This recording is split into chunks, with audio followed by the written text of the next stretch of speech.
What's up, everybody? This is Tashi Stallion coming back at you with a review of One Piece episode 739. Kaido, the King of the Beasts, coming at you in this episode, and boy, was this a good one. Without a doubt, you could tell from the promo this was going to be a good episode, but actually seeing this play out, this is one of the best episodes I've seen.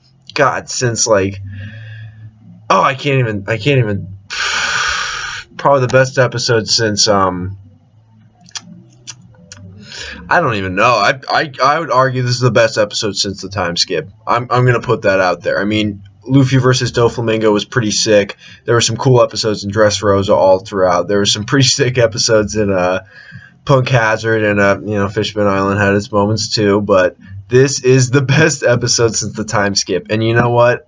Being caught up with the manga, it's only going to get better from here.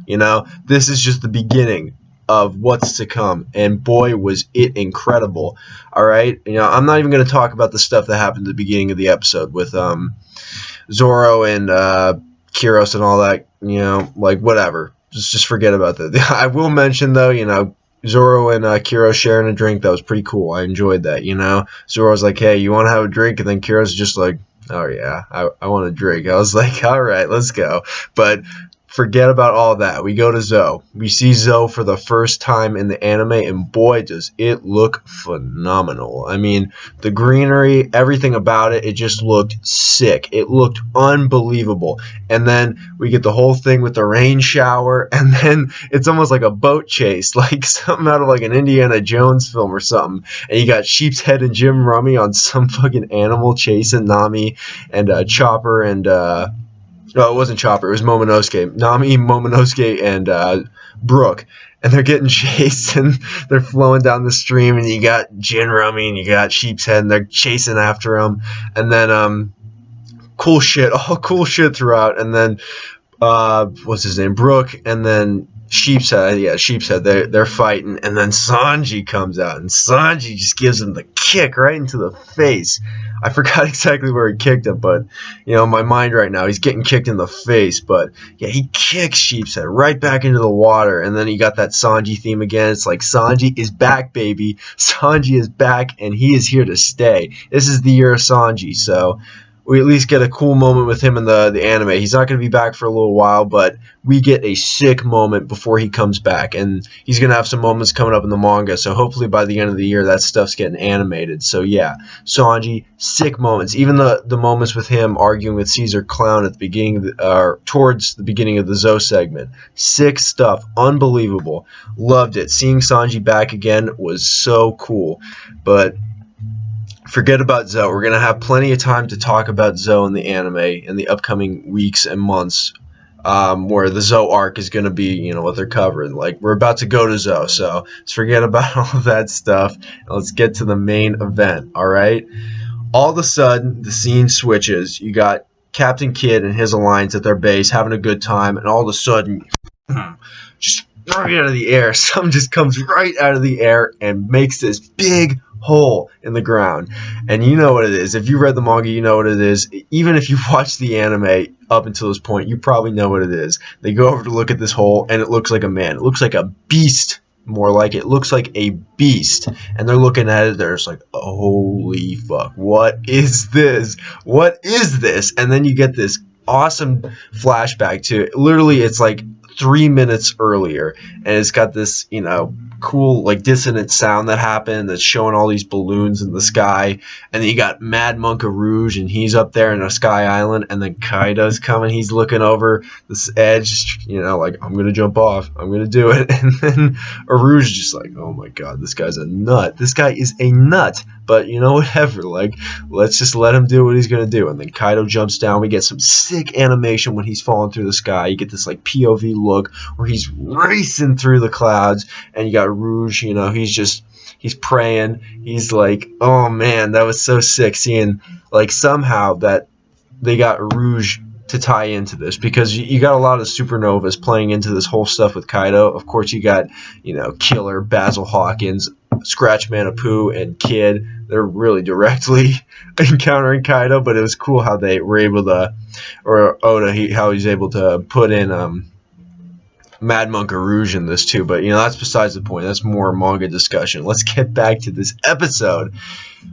Kaido smacks back into the ground, and they're looking down, and all of a sudden, a hand comes out, just big black hand in the shadow, and just grabs onto the ground, and then Kid and Apu and everyone are just like, holy, we are so fucked. We are so fucked right now. And all of a sudden, Kaido comes out of the ground, and he's just fucking huge. He's this massive guy, and I just loved how they animated this. You see his fucking ripped body, you see his horns just coming out of his head, you see his tattoos, it almost looks like dragon scales. Like, seeing how they animated him, like, if you're split between if he's going to be the ogre devil fruit or the dragon, like, there's a good case being made that he has a dragon devil fruit, because you see these scales on him, and it just looks fantastic.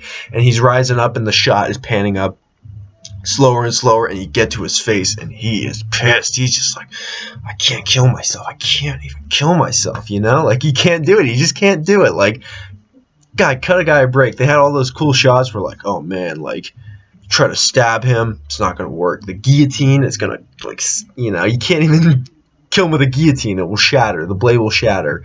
Like, you can't do anything. I think they tried to hang him with a chain, and the chain broke. Nothing. Nobody can kill him. And then at least the subtitle said this. It was like even himself, and I was like, "Oh man, this is hype! This is so cool!"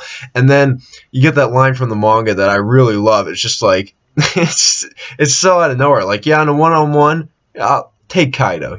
Like if you're having a one-on-one, bet on Kaido. It's just like a betting man's advice. And I love how they put that in there in the manga. It was in the episode. It was something like, in a one-on-one, Kaido will win. That's what it said. And it was just like, oh man, like, it's almost saying that there's nobody that can beat this guy. How is it even possible? This is what I was thinking when I was watching this episode, is that eventually, like, Luffy's gonna have to fight this guy. Like, how is it gonna even be possible that Luffy's gonna go one-on-one with this guy? Like, they're already saying, like, yeah, one-on-one, Kaido's gonna win. Like, I don't want to hear it. Like, no exception, Kaido's gonna win.